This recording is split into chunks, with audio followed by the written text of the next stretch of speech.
Assalamualaikum warahmatullahi wabarakatuh.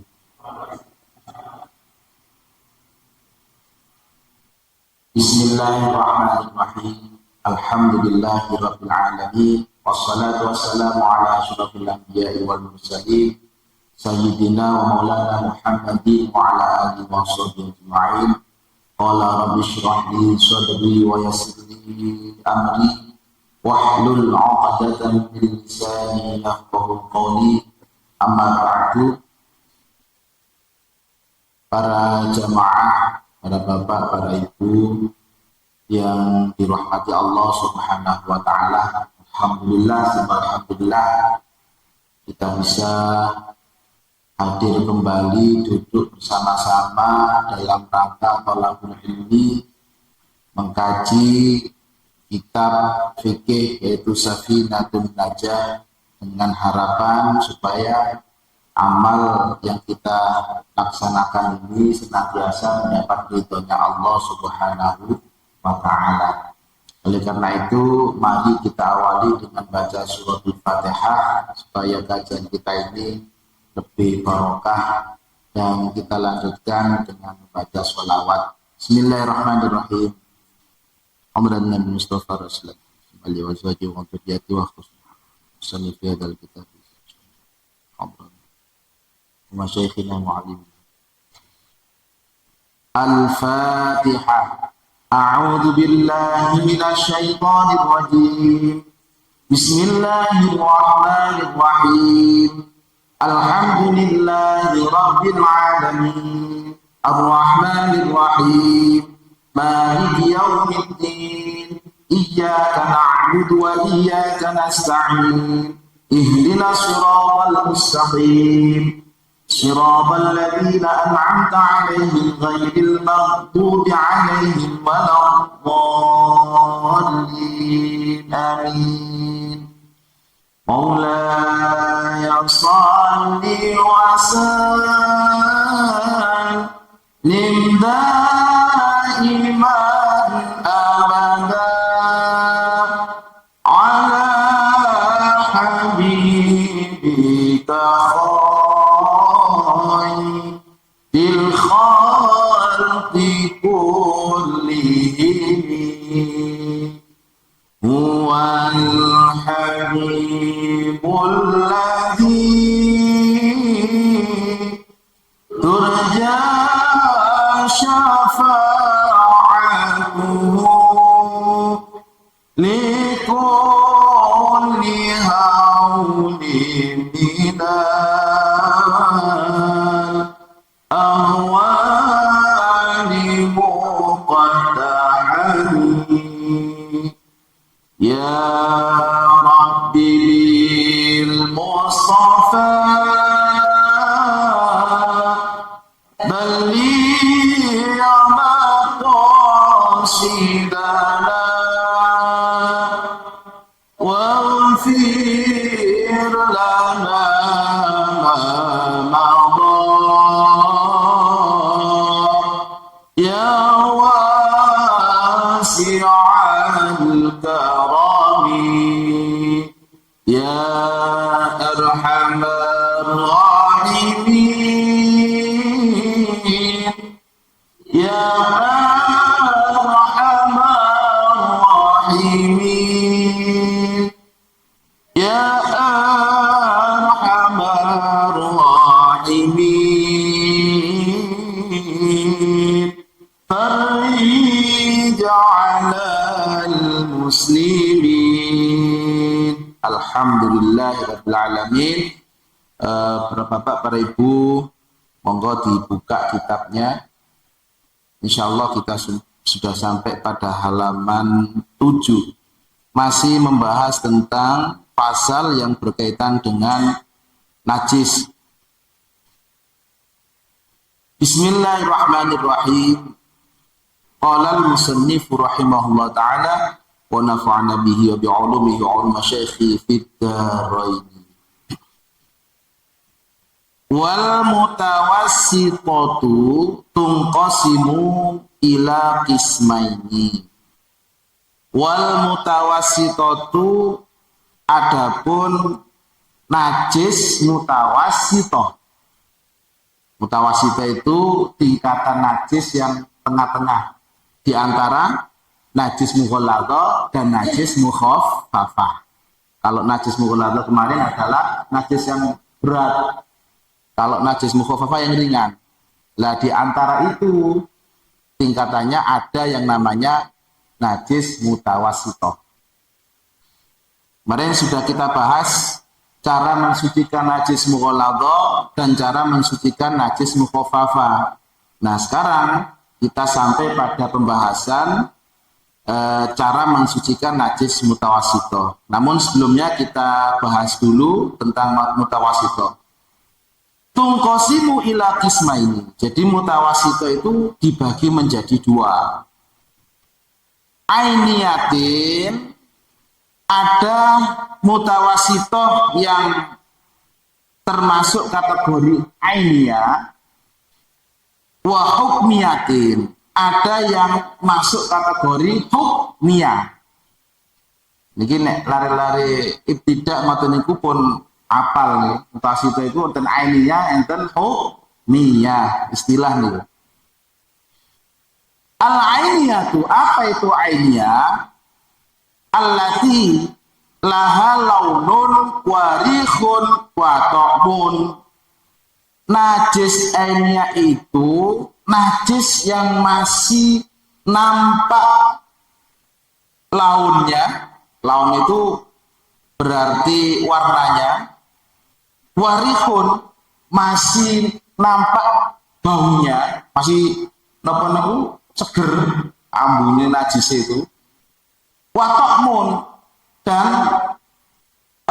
rasa nek dirasakan, tapi jarang ada orang yang mencicipi rasanya najis. Jadi najis ainiyah itu ketika najisnya itu masih utuh, berupa bendanya juga masih utuh, warnanya juga masih ada, masih kelihatan, masih nampak. Kemudian baunya juga masih ada. Maka kalau ada najis seperti itu istilahnya najis ainiyah. Fala budda min izalati launiha wa rihiha wa ta'miha. Maka cara mensucikan najis yang masih utuh tadi itu harus dengan cara menghilangkan semua bentuk yang masih ada tadi itu. Misal di masjid ini terkena najis, misalkan saja ada kotoran cicak, misalkan baik itu menempel di lantai ataupun di karpet, dilihat najis atau kotoran cicak tadi itu ini masih utuh semua, bentuknya juga masih ada. Dilihat warnanya juga masih nopo niku nggih sik teles. Oh iki sik tas kaya ini. Di bau waduh jelas ambune kaya ngene pasti niki. Dirasa gak tega ngerasanya. Nah, berarti masih wujud. Bagaimana? Berarti harus dihilangkan semua, Pak. Apalagi sik teles. Lek karpet ini pun diumbar, dicuci sampai sampai semuanya tadi itu warna, bau, rasa hilang. Nek lantai sih eco. Nek lantai itu kan najisnya dibuang dulu, kemudian baru dibersihkan supaya zatnya, bentuknya tadi itu hilang. Biasanya dibantu dengan sabun. Tapi di dalam kitab ini, karena kitab ini masih kuno, lama, dalam arti dibahas sebelum adanya sabun. Seumpama tidak pakai alat bantu, hanya digosok misalkan, kemudian sudah hilang, hilangnya itu masih tersisa satu kriteria, itu nggak apa-apa. Misalkan najis yang menempel di lantai, saya buat contoh di lantai tadi itu, najisnya dibuang, kemudian sudah hilang, warnanya sudah nggak ada, zatnya atau benda najisnya sudah tidak ada, kemudian baunya sudah tidak ada, kok dimungkinkan iki sih ono iku ya rasane iki. Tapi dimungkinkan toh misalkan. Maka kalau sudah hilang satu di antara tiga tadi itu sudah bisa dikatakan suci atau sudah hilang najisnya. Atau tinggal warnanya saja. Mergo ngilangi warnanya itu sulit. Hilang apa namanya? Bentuknya sudah tidak ada, zatnya sudah tidak ada, baunya tidak ada, rasanya tidak ada. Tinggal warnanya. Hanya ngilangi warna najis ini. Maka itu sudah dianggap suci. Jadi sebelum adanya alat bantu kebersihan seperti sabun dan lain sebagainya itu sudah ditolerir di Makfu.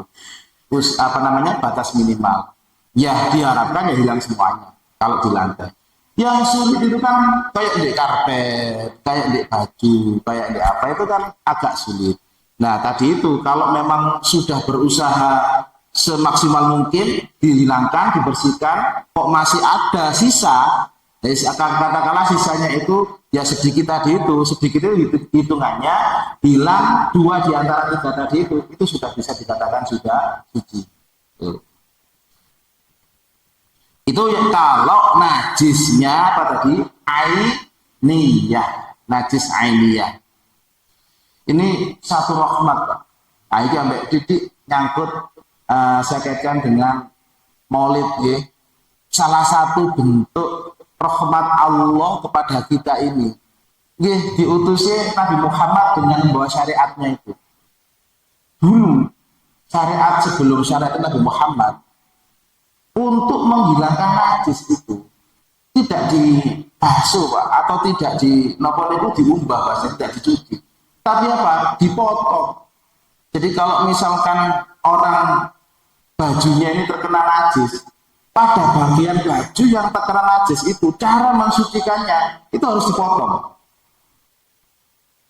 Iku lek sing terkena najis bagian lengan Pak. Tak bayang nek sing kena najis bagian tengah-tengah tak bolong kabeh gitu-gitu.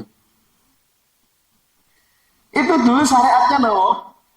Nabi sebelum Nabi Muhammad syariatnya Bani Israel seperti itu. Mulanya rahmati Allah niku salah satu diutusnya baginda Nabi Muhammad dengan membawa syariat Islam, di mana syariat Islam ini merupakan raful isror.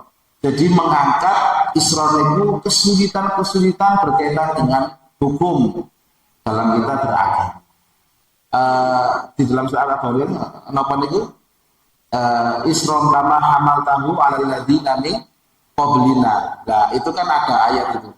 Itu maksud ayat itu adalah dengan adanya Muhammad ini isron itu kesulitan-kesulitan dalam beragama itu diangkat, dihilangkan, dibuat senyaman mungkin bagaimana kita menjalankan syariat agama Islam.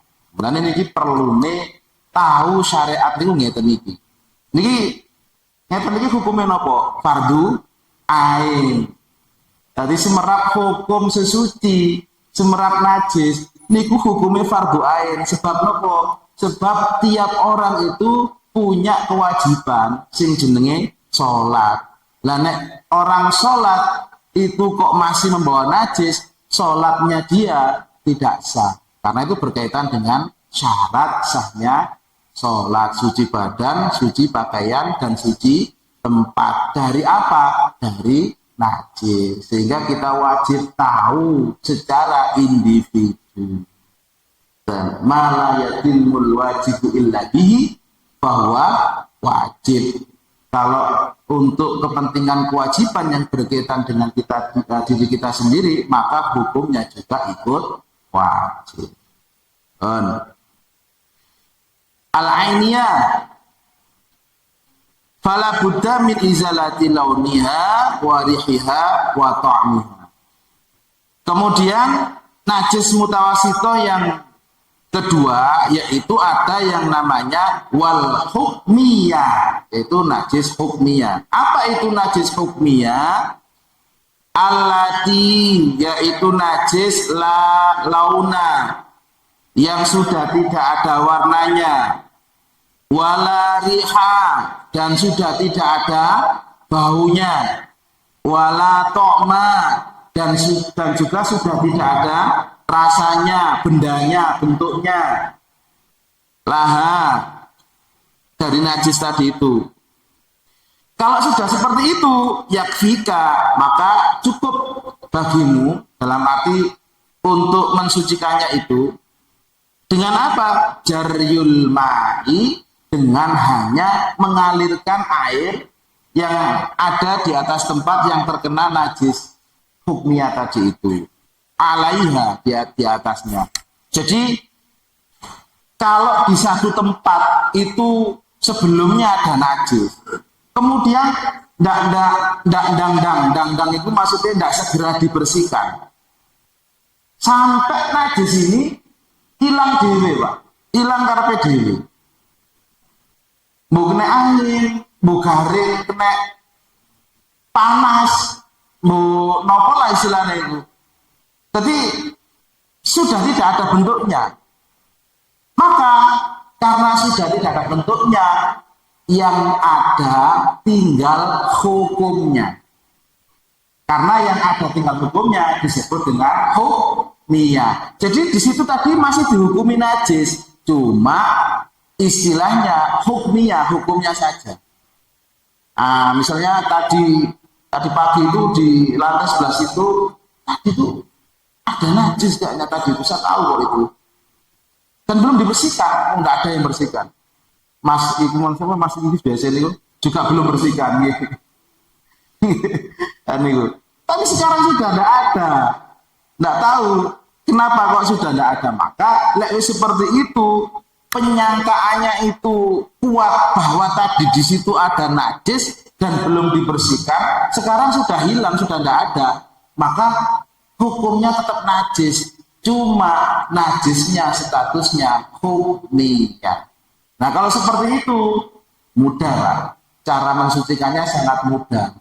Bagaimana? Hanya dengan jiryul ma, cukup dengan disiram air saja, sudah selesai. Jadi dilihat, oh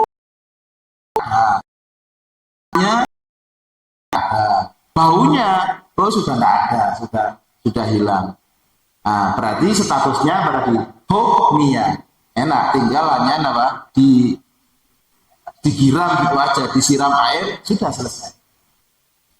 Begitu juga ketika di pakaian atau sajadah atau apa yang sebelumnya terkena najis, belum dicuci, ya itu kok saking repotnya paling sempat kelaminnya najis atau bernyuci, ya. Kemudian ketika mau dicuci, tahu-tahu itu sudah tidak ada, zatnya tadi itu, bendanya sudah tidak ada, maka statusnya itu adalah hukmiyah. Tinggal dibilas gitu aja, dilihat baunya sudah tidak ada, warnanya tidak ada, bendanya juga tidak ada, ya berarti tinggal hukmiyah, tinggal dibilas gitu aja, disiram dengan air, sudah dijemur, dikeringkan, beres, sudah suci sudah. Ini berkaitan dengan najis mutawasito. Jadi tengah-tengah, tidak mughlado, tidak terlalu ribet cara bersucinya seperti yang kemarin ketika terkena najisnya anjing dan babi, atau tidak terlalu mudah, tidak terlalu ringan seperti air pipisnya anak yang masih belum berusia 2 tahun. Jadi tengah-tengah, tidak begitu ribet dan juga tidak begitu. Barangkali ada yang perlu tanyakan sampai di sini. Taruh bang, ya.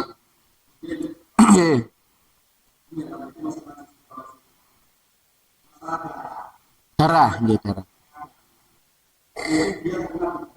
Ya. Ya.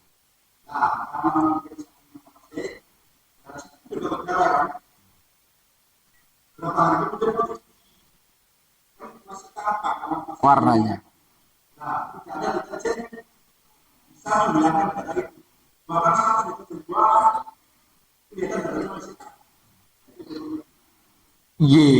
Tadi itu dia masih masuk di najis apa tadi? Ainiyah, Pak. Ainiyah, karena masih nampak warna. memang darah itu sulit Pak. Nek gak langsung gak hilang darah itu. Eh, waktu belian kemarin Idul Adha, ini kan kula nyoba beli kambing niku. Ya jenenge amatir, jenenge darah itu muncrat yang baju jerawat wis niki. Jadi susah bilang kan. Nah, kalau memang deterjen tidak mampu, yang penting berusaha semaksimal mungkin bagaimana caranya supaya rasa dan baunya itu hilang, Pak. Tadi itu, kalau rasa dirasa nih, yang saya misalkan untuk meyakinkan digilan seumpama, wis rasa darah, di bau sudah tidak bau darah, tinggal hanya warna merahnya pun beres Pak, pun suci Pak. Di kitab ini bahkan sangat ringan Pak, di dalam syarahnya, di dalam kitab Kasyifatus saja itu. Kalau sekarang kan dibantu dengan deterjen, kalau dulu itu dibantu dengan kayu atau batu untuk ngerik benda yang apa najisnya tadi itu, yang terkena baju atau terkena apa gitu. Itu alat bantunya cukup dengan kayu atau batu digerik. Karena belum ada deterjen di dalam kitab ini. Nah, kalau sudah berusaha menghilangkan tadi dengan alat bantu kayu atau batu tadi itu, kok masih ada salah satu dari dua tadi itu dimaafkan, dianggap sudah hilang. Ya karena apa ya tetap usaha maksimalnya supaya bagaimana hilang ketiga sifatnya, baik ta'mun, laun maupun rihun. Atau nama. Yang lain? Pak Uji barangkali kan? Jawab, Saya lanjutkan.